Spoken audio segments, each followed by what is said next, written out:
بسم اللہ الرحمن الرحیم۔ السلام علیکم اسٹوڈنٹس، آج ہم کرنے جا رہے ہیں 9th کلاس ترجمۃ القرآن کی سورہ نمبر 7 جو کہ ہے سورہ نمل، اور اس سے پہلے لیکچر میں ہم لوگوں نے دیکھی تھی سورہ شورا جو کہ ہمارے پاس 6ٹھی صورت تھی۔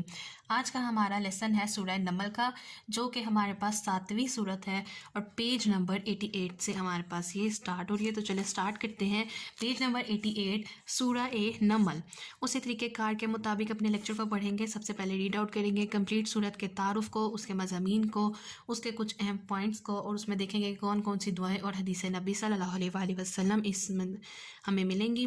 اور پھر ہم آگے موو کریں گے ایکسرسائز کی طرف، جس میں ہمارے پاس شارٹ آنسرز ہوں گے، خلاصہ اور مفصل مضمون ہوگا۔ اور ایک اچھی بات کہ آپ لوگوں نے سورہ نمل کی کوئی بھی آیت کا ترجمہ تیار نہیں کرنا۔ اس طرح سورہ شعراء میں ہم لوگوں نے کسی آیت کا بامحاورہ ترجمہ تیار نہیں کیا تھا بورڈ اور ایگزام پوائنٹ آف ویو سے، اس کا بھی ہم نے نہیں کرنا۔ اس کا بھی صرف آپ لوگوں نے تھیوریٹیکل کام کرنا ہے، یعنی کہ تعارف، مضمون، خلاصہ، نکات، اور جو اینڈ پہ ہمارے پاس دعائیں اور حدیث نبوی آ جاتی ہیں۔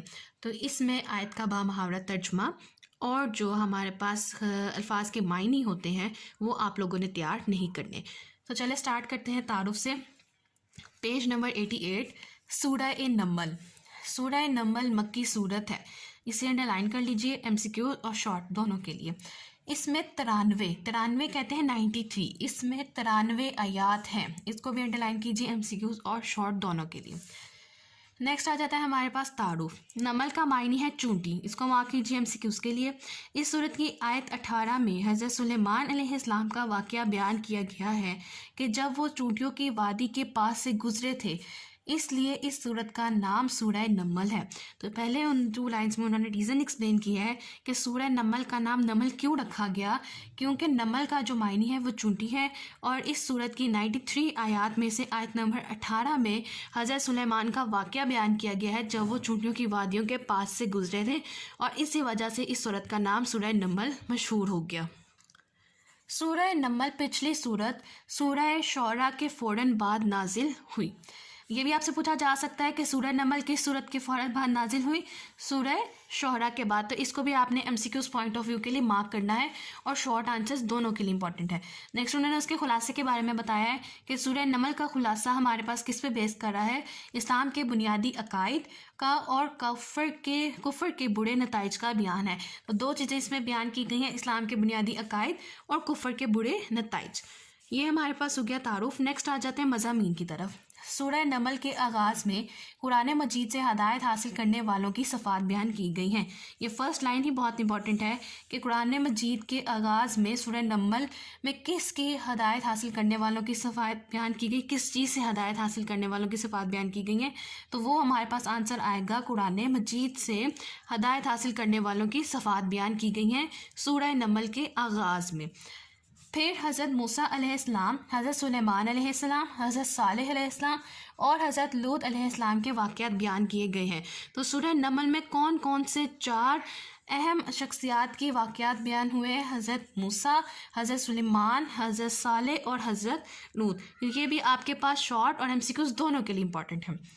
حضرت سلیمان علیہ السلام کا واقعہ زیادہ تفصیل سے بیان کیا گیا، لیکن جو میجر پارٹ ہے اس صورت میں وہ حضرت سلیمان علیہ السلام کا ہے جب وہ چونٹیوں کی وادی کے پاس سے گزرے تھے، اس طرح کا واقعات اس میں زیادہ ایکسپلین کیے گئے۔ حضرت سلیمان حضرت داؤد علیہ السلام کے بیٹے تھے۔ اسے مارک کیجیے ایم سی کیوز کے لیے کہ حضرت داؤد کے بیٹے کون تھے؟ حضرت سلیمان۔ یا آپ سے اس طرح سے بھی پوچھا جا سکتا ہے کہ حضرت سلیمان کے والد کا نام کیا تھا؟ حضرت داؤد۔ تو دونوں ٹیکنیک سے یہ آپ سے پوچھا جا سکتا ہے۔ اللہ تعالیٰ نے حضرت سلیمان علیہ السلام کو دولت، حکومت اور شان و شوکت سے نوازا تھا اور بہت سے معجزات عطا کیے تھے۔ پھر یہ بھی آپ کے پاس شارٹ کے لیے امپورٹنٹ ہے کہ اللہ تعالیٰ نے حضرت سلیمان کو کن کن چیزوں سے نوازا تھا؟ دولت، حکومت اور شان و شوکت اور بہت سے معجزات سے نوازا تھا۔ ان کے پاس ایک معجزہ یہ بھی تھا کہ وہ چونٹیوں کی آواز کو بھی سمجھ سکتے تھے، سن سکتے تھے۔ چونٹیوں کی بات اور آواز کوئی سن نہیں سکتا تھا، لیکن حضرت سلیمان وہ واحد صحابہ کرام ہیں جن کو اللہ تعالیٰ نے یہ معجزہ دیا تھا کہ وہ چونٹیوں کی زبان کو سمجھ سکتے تھے۔ حضرت سلیمان علیہ السلام اللہ تعالیٰ کے انتہائی شکر گزار بندے تھے۔ کائنات میں پھیلی ہوئی اللہ تعالیٰ کی قدرت کی نشانیاں بہت مؤثر انداز میں بیان کی گئی ہیں، جن سے اللہ تعالیٰ کی وحدانیت اور قدرت ثابت ہوتی ہے۔ اسے مارک کیجیے، ایم سی کیوز کے لیے امپورٹنٹ ہے۔ اس طرح سے آپ سے پوچھا جا سکتا ہے کہ کائنات میں موجود اللہ تعالیٰ کی قدرت کی نشانیاں کس چیز کی گواہی دیتی ہیں؟ اللہ کی وحدانیت اور قدرت کی۔ سورہ نمل کے آخری 2 رکوع میں آخرت کا انکار کرنے والوں کو سمجھایا گیا ہے۔ اب دیکھیں اس کے آغاز میں، سب سے پہلے آغاز میں انہوں نے قرآن مجید سے ہدایت حاصل کرنے والوں کی صفات بیان کی گئیں۔ پھر ان کا جو مڈ پارٹ ہے اس صورت کا، اس میں 4 صحابہ کرام کے واقعات بیان کیے گئے، اور وہ کون کون سے ہیں؟ حضرت موسیٰ، حضرت سلیمان، حضرت صالح اور حضرت نوح۔ لیکن میجر پارٹ جو ہے وہ بیس کرتا ہے حضرت سلیمان کے واقعے پر۔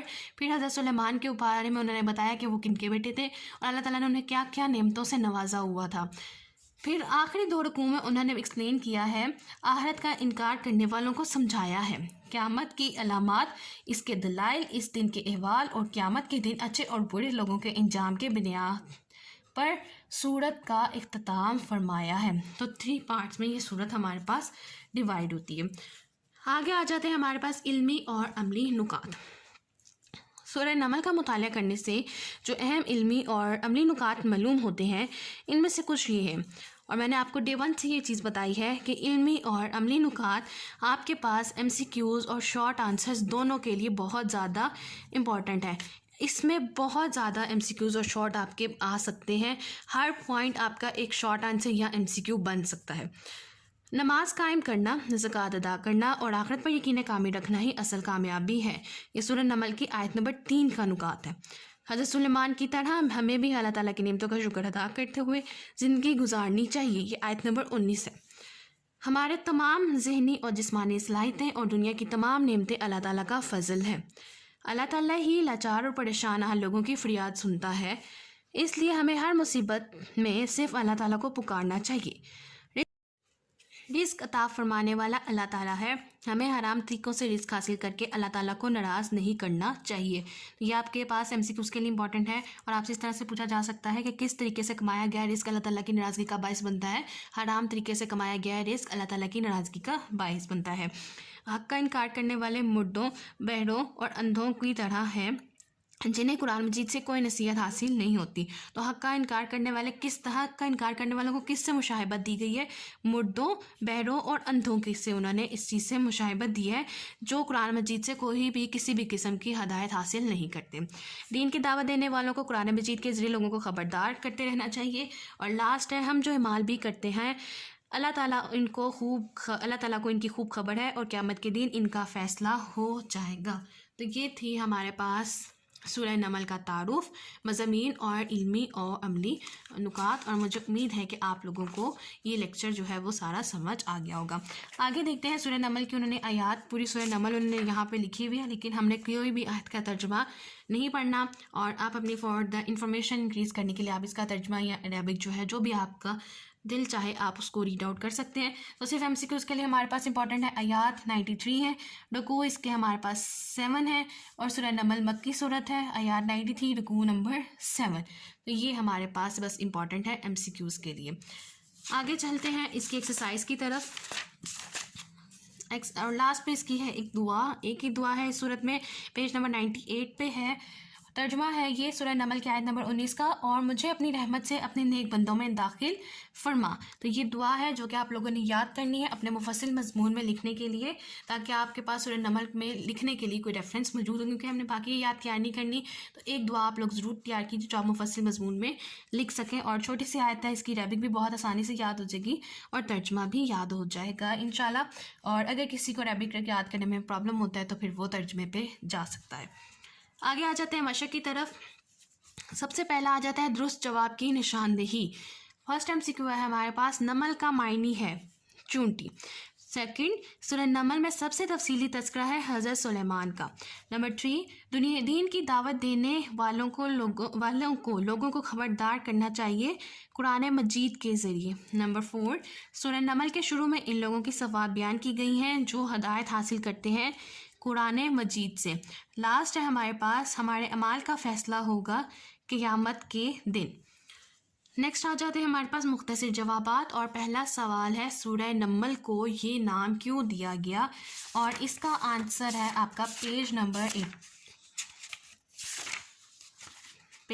88 سورہ نمل، اور فرسٹ 2 لائنز ہمارے پاس اس کا آنسر ہے۔ سورہ نمل کو یہ نام کیوں دیا گیا؟ نمل کا معنی ہے چونٹی،